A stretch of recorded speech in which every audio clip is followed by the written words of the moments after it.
Tol, meron ka bang mga deposit dyan sa mga bangko sa Pilipinas? Kung meron, importante itong topic natin ngayon. Kasi tungkol ito sa naging post ni Miss Rowena Guanzon na kung saan ito nga yung issue ng PDIC ngayon na napakalaking halaga, 107.23 billion pesos na inalat ng PDIC papunta sa ating gobyerno, sa treasury ng ating government. At ito ay ginamit daw sa 2024 budget.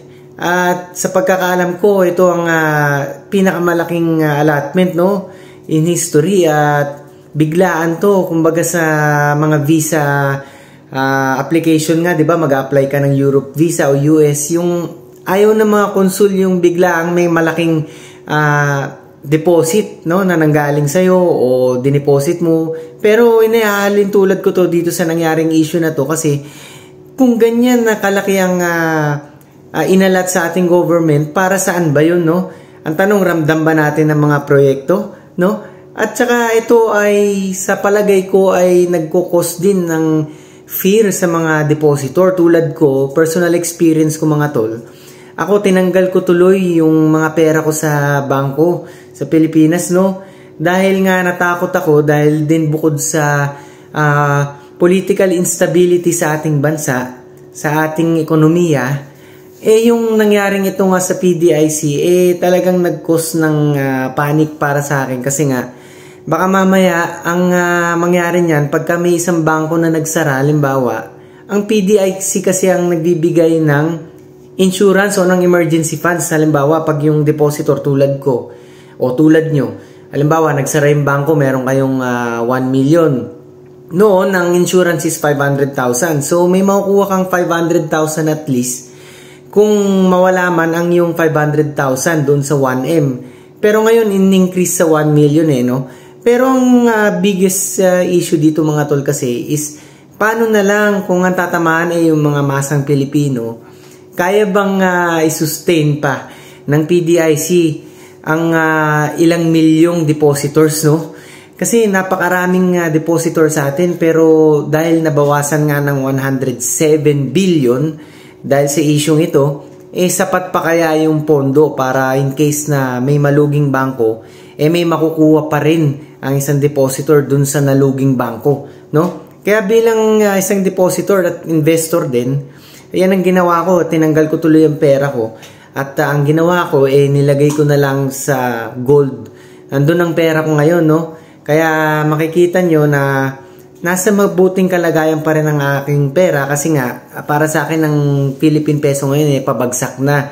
At ang gold kasi magandang hedge against inflation. Ibig sabihin, nalalabanan niya ng inflation rate. Hindi yan talagang babagsak. Babagsak ng unti yan, pero talagang pataas yan ng pataas, Kaya yan ang ginawa ko. At saka wala na akong tiwala kasi sa gobyerno dahil sa mga nangyari ngayon na mga instability na nagkukos din ng takot sa ating mga investors sa bansa, sa mga nagninegosyo. Ito may domino effecto sa palagay ko mga tol kasi pagka ang mga tao nagkaroon ng takot yan sa banking system, ako natakot ako ewan ko kayo. Pero sa akin personal experience kasi pag ganyan na nangyari, syempre baka meron ding ibang matakot tapos ang mangyayari niyan yung mga business matatakot na rin sila kasi pagka ganon yung nagkaroon ng banking system problem, yung banking system crisis, parang ganon, ang magiging epekto niyan kasi yung mga negosyante, matatakot na rin yan maglagay ng pera sa bangko at syempre matatakot magpatuloy ng mga negosyo nila. Kaya magkakaroon ng malaking effect yan na negative sa ating buong ekonomiya.